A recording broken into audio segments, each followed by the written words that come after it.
Welcome to Lead with Clarity. This is a space for leaders who want to grow without losing themselves in the process. Each episode is a short reflection on leadership, influence, and the inner work that shapes how we show up for others. It's not hype, not noise, just clear thinking for the journey of leading well. Today's episode is entitled, Good is the Enemy of Great. Here we go. Here's a phrase that has stayed with me for years, not because it's motivating, but because it's convicting. Jim Collins wrote it as part of his research into what separates truly great organizations from merely good ones. And when you sit with it long enough, you realize it's not about organizations at all. It's about you. It's about me. It's about the choices we make every single day when no one is watching and the results are already acceptable. Collins said it plainly. Good is the enemy of great. Few people attain great lives, in large part because it is just so easy to settle for a good life.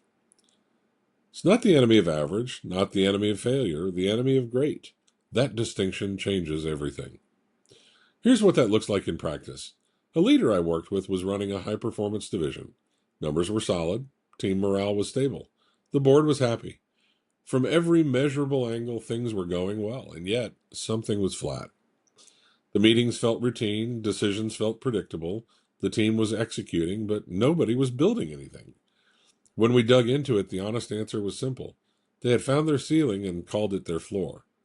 Good performance had quietly replaced the question of what great performance could look like. And that's how the trap works. It doesn't announce itself, it just makes the harder path feel unnecessary. The common misread of Collins is that this is a call for relentless ambition. Hustle culture reads this quote and sees permission to grind harder. That's not it. Collins was describing a structural problem, not a motivational one. The issue isn't that people lack drive. The issue is that good provides just enough reward to make the cost of great seem unjustifiable. You get the promotion. You hit the number.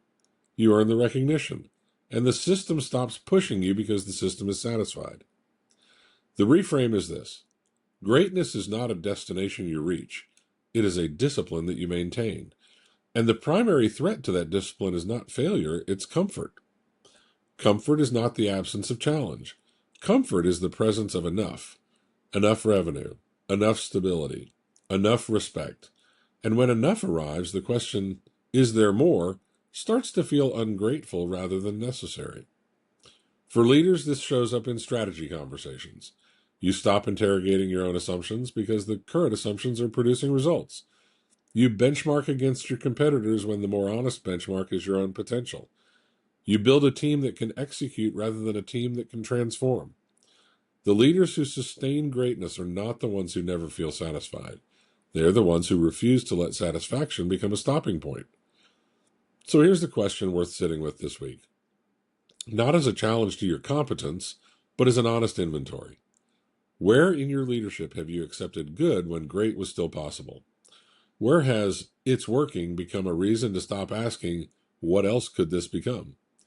This isn't about burning down what's working. It's about holding what's working with a loose enough grip to keep building beyond it. Collins spent years studying what made great organizations different. And the through line wasn't talent. It wasn't resources. It wasn't timing. It was the refusal to let good performance close the door on exceptional performance. That refusal is a choice. It's made daily, often quietly, usually without applause. The leaders who get to great are the ones who keep asking harder questions, even when the easy answers are already good enough, especially then.